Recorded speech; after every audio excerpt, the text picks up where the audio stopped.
Welcome to our channel. Today we will guide you on how to access the blocked list in the Facebook Lite app on your phone. If you have ever blocked someone and now want to manage or unblock them, this video will make it simple and easy to follow. First, open the Facebook Lite app on your phone.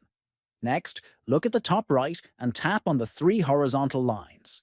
Then scroll down until you find the option called Settings and Privacy. Tap on it to open more options. After that, select Settings. Next, look for the Blocking section and tap on it. Here, you will see a complete list of all the users you have blocked. If you want to unblock someone, simply find the name of the person you want to unblock. Then click on the Unblock button next to their name.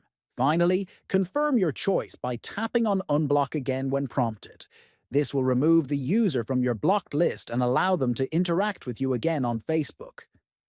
Thanks for watching and see you in the next video.